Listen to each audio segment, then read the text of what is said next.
একটি ভুল জীবনও কখনো করবেন না। যদি আপনি করেন তাহলে বড় ধরনের বিপদের সম্মুখীন আপনি হবেন। এমনকি আল্লাহ পাক রব্বুল আলামিন আপনার ঘরের ভিতরের অভাব অনটন কখনো দূর হবে না।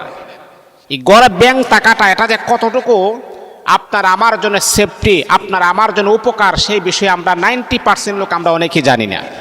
আমরা কি করি জানেন? ঘরের ভিতরে যখন একটা ব্যাংক যখন ঢোকার পরে এটাকে আমরা ভারী দিয়ে মেরে ফেলি। অসম্ভব, এই নাফরমানি কাজ করবেন না। সে তো একটা প্রাণী। এই প্রাণীটা আপনার জন্য কি পরিমাণ উপকার করতে পারে সেই বিষয়টা আপনি অনেকেও জানেন না। এই যে আমাদের ঘরের ভিতরে ব্যাংক থাকে না, ব্যাংক তো ঘরের ভিতরে থাকে, চিপায় চাপায় থাকে।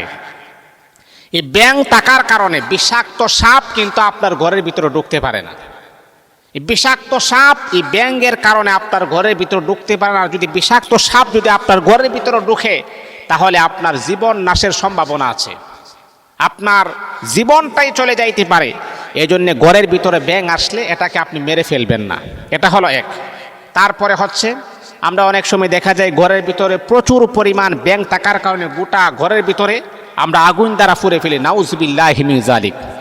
প্রাণীর সাথে আল্লাহ পাকের এই প্রাণীর সাথে নাফরমানি কাজটাতে আপনি করলেন, এতে করে আপনার ঘরের আয় রোজগারের প্রতি আমার আল্লাহ বরকত নষ্ট করে দিবেন।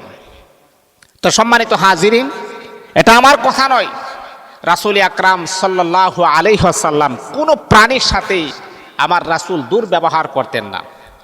আমার রাসূল তাদের সাথে খারাপ আচরণ করতেন না। কারণ আমার রাসূল হচ্ছে শুধু খালি মানবের জন্য শুধু নবী তা নয়, তামাম জাহানের জন্যে আল্লাহর হাবিব বিশ্বনবী সাল্লাল্লাহু আলাইহি ওয়াসাল্লামকে আমার আল্লাহ নবী বানিয়ে দিয়েছেন। এই জন্যে একটা ব্যাঙ একটা প্রাণী, তার সাথে এরকম খারাপ আচরণ করবে না। এতে করে আপনার জীবনে অনেক ঝুঁকি আসতে পারে, অনেক অবরকত চলে আসতে পারে। ঘরের ভিতরে ব্যাঙ আছে, কোন ব্যাঙ আছে, অথবা বিভিন্ন প্রকারের ব্যাঙ যদি প্রবেশ করে, এই ব্যাঙ কিন্তু আপনার কোনো ক্ষতি করে না।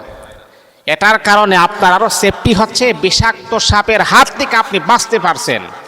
এই জন্যে তার উপরে এইরকম জঘন্যতম খারাপ আচরণ করা থেকে আমাদেরকে অবশ্যই বিরত থাকতে হবে। আল্লাহ পাক রব্বুল আলামিন আমাদের সকলকে বুঝার আমল করার জন্য তৌফিক দান করুন।